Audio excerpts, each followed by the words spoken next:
Good morning, and here we go again. And last week we dealt with Isaiah of Jerusalem, which are the first chapters in the book of Isaiah, and we unpacked how Isaiah is really a collection of three different messages, all under the name of Isaiah, probably from the school of Isaiah that started with Isaiah of Jerusalem. And I'm going to do my best, might not be good enough, I'm going to do my best to unpack a dilemma in biblical interpretation. I think it's a semester-long course, 16 weeks, 50 minutes a day. I think we can get through it in about 15, 20 minutes. I'm going to try, okay? Basically, let's first look at the Hebrew interpretation and the Christian interpretation of Isaiah 9 and 11, the two passages we looked at carefully last week. Now, when you consider the text in Matthew,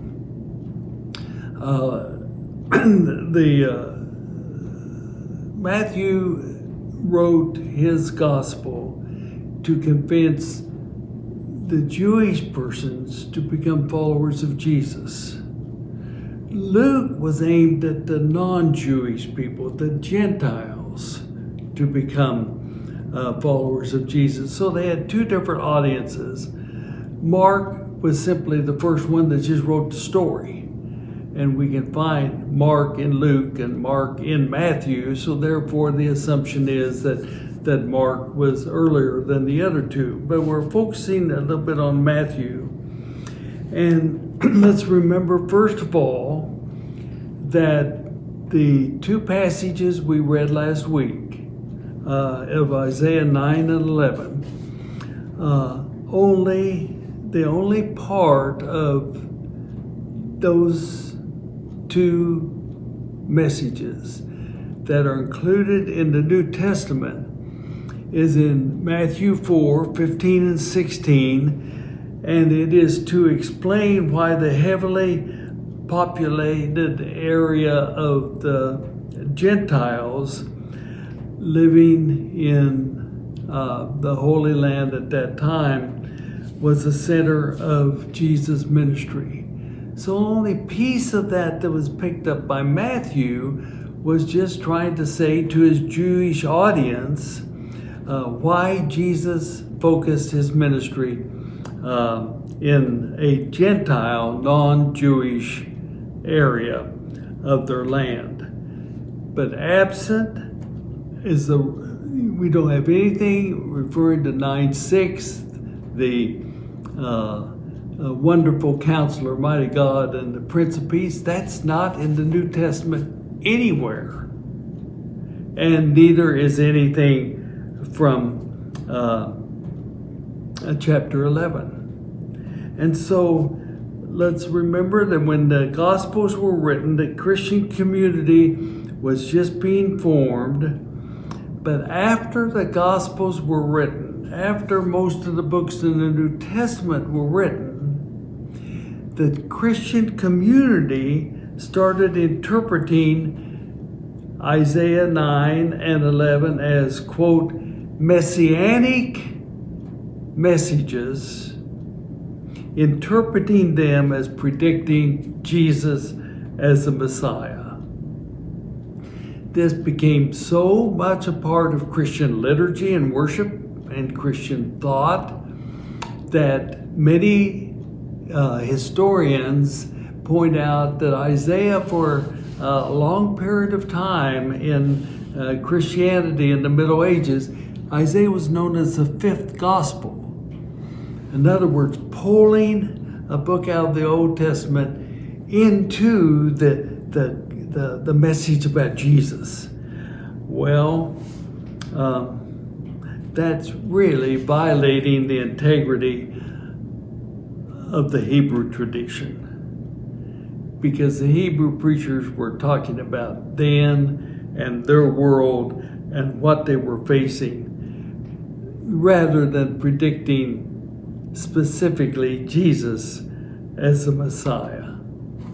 I guess one way of saying this is just simply an affront to the integrity of the history and tradition of the Hebrew people to pull Isaiah of Jerusalem out of the 8th century BC into the Jesus event and make us Isaiah the 5th gospel. It's just not the way it was intended to be by the preacher Isaiah of Jerusalem. And when Christians do that to the Old Testament, it is an affront and, if you will, an invasion of their tradition. Now, to take the next step, this does not deteriorate at all the life and teachings of Jesus as the one we choose to follow. Isaiah painted a portrait of a new kind of king that had a spiritual basis to the kingship rather than just political. Wonderful Counselor, Mighty God, Everlasting Prince of Peace. That's got a spiritual element in it that the establishment understanding of kingship really didn't have at its core. And so Isaiah painted this beautiful picture of a new kind of king based on Deuteronomy 6:4, and later on, Jesus, a faithful adherent to the law of Deuteronomy 6:4. Jesus aligned himself with the preachers who preached against the establishment's commitment to nationhood, political kingship, and the temple which housed God. So Jesus looked back and understood the message of these preachers. And as a matter of fact, when Jesus was confronted early in his ministry by what his understanding of the law was, he said, "Do not think that I came to abolish the law of the prophets. I didn't come to abolish it. I came to fulfill it." So as Christians, we can see Jesus as fulfilling what the law was all about in Deuteronomy 6:4, fulfilling the understanding of leadership as having a spiritual base. But that's radically different than believing in Jesus because he was predicted to be the Messiah 700 years before his birth. So Jesus still stands as the one we choose to follow as his disciples without hesitation.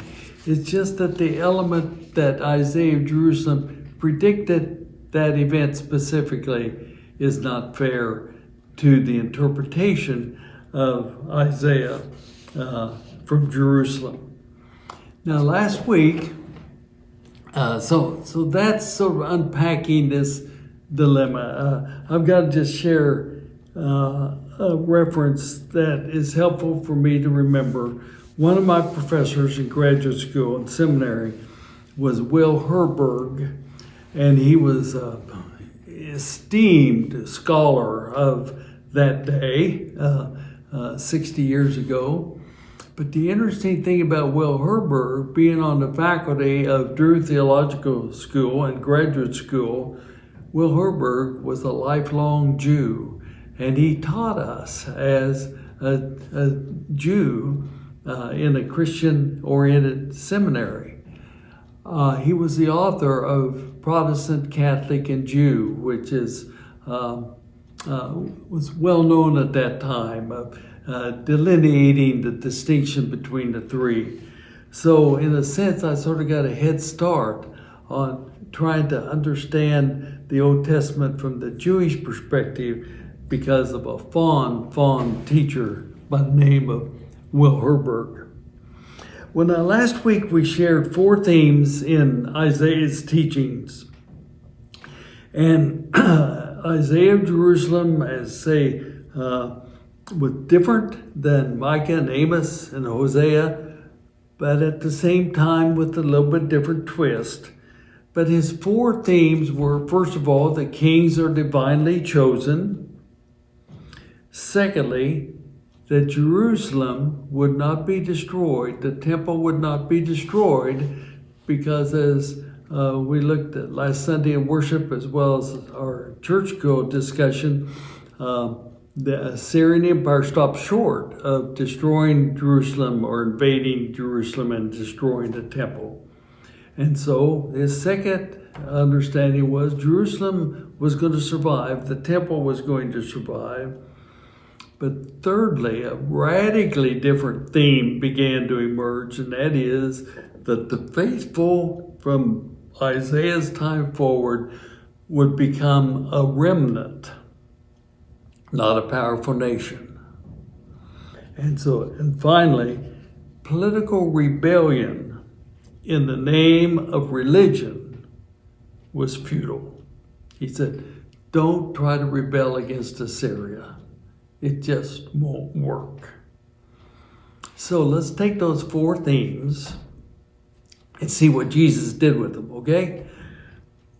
First of all, that the second law of Deuteronomy 6:4, loving God with your heart, soul, and strength, was the core of Jesus' teaching. Now he took that and added mind to the commandment. But let's remember that the very core of his teaching was Deuteronomy 6:4. It was sort of the platform. It was also the platform of these early prophets, and certainly Isaiah of Jerusalem. And as we've already read in Matthew 5:17, he came to fulfill that law. And all of the meaning of that word fulfillment. He wanted to make it real, visible, apparent, and the way of life for his disciples. Secondly, the call of the disciples was not to become a powerful nation, as the establishment had always prescribed Israel to be, but to be a servant, calling the marginalized and the commoners to follow the way of agape love, indeed as a remnant. And we discovered this in Matthew 4, beginning with the 18th verse. And it's very, very interesting. We've heard the story before, but let's just listen to it again. And walking by the Sea of Galilee, he saw two brothers, Simon, who was called Peter, and Andrew, his brother, casting a net into the sea. They were fishermen. They were commoners. They weren't known in the temple.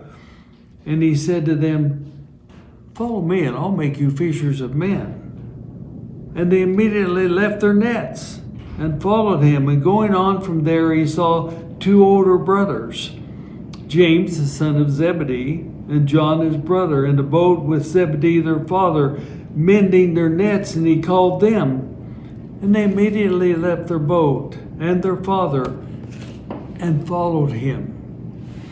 Now, that's not what the establishment had in mind in terms of the future of Israel as a nation. But Jesus saw in Deuteronomy 6:4 another role of God's people, and that was as a remnant, infiltrating, if you were, any world in which they found themselves, rather than a nation that could overpower and control. So first of all, Jesus said, I abide the law, Deuteronomy 6:4, I come to fulfill it. Secondly, he brought the understanding of a remnant, and the story of the early disciples being chosen by Jesus is just illustrative of how common and marginalized as a remnant the Christian movement began following Jesus. But thirdly is a very instructive understanding of our relationship to the political domain, whatever that might be. And as I said before, Isaiah of Jerusalem said, don't rebel against Assyria, it's futile. Jesus picked up that theme more than once, but the one that we remember more than any other is in Mark 12:13. And they sent some of the Pharisees and Herodians to him. Herodians were the followers of Herod. So, followers of Herod, Pharisees, in order to trap him. They wanted to trap Jesus. They came and said to him, Teacher, we knew that you are truthful and deferred to no one, for you are not partial to any, but teach the way of God in truth. Here's the trap. Is it lawful to pay a poll tax to Caesar or not? Shall we pay or shall we not pay? But he, knowing their hypocrisy, said to them, Why are you testing me? Bring me a denarius, a coin, to look at. And they bought one, and he said to them, Whose likeness and inscription is on the coin?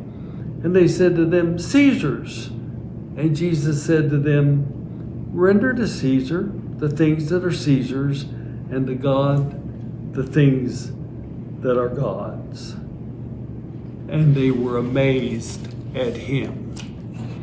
Again, as we consider Jesus' teachings and how it was informed by the early prophets, here was a prophet around 800 BC who said, folks, it's futile to fight a political nation on the basis of another political nation trying to fight and gain control.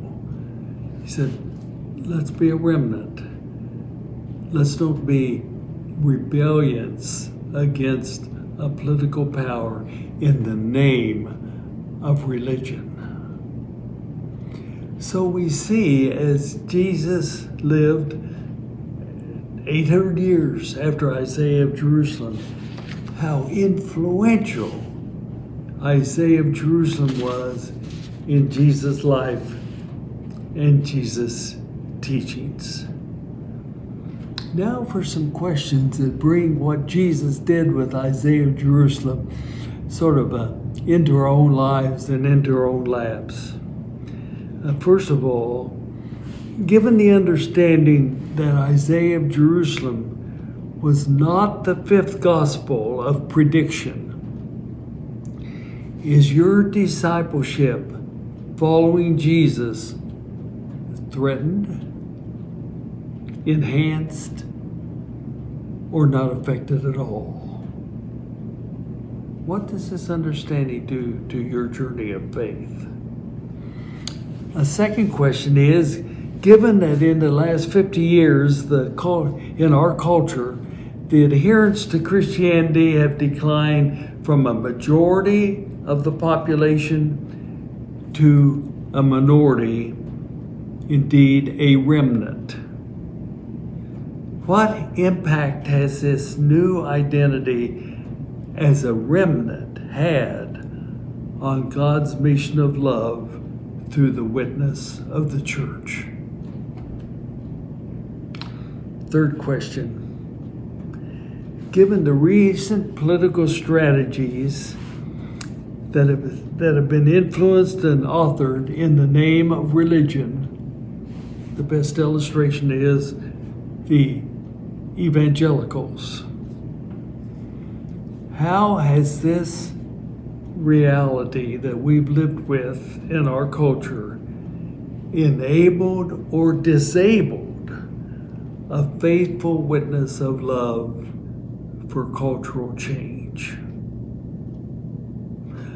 I have a hunch those questions will spawn some good conversation with us on Sunday.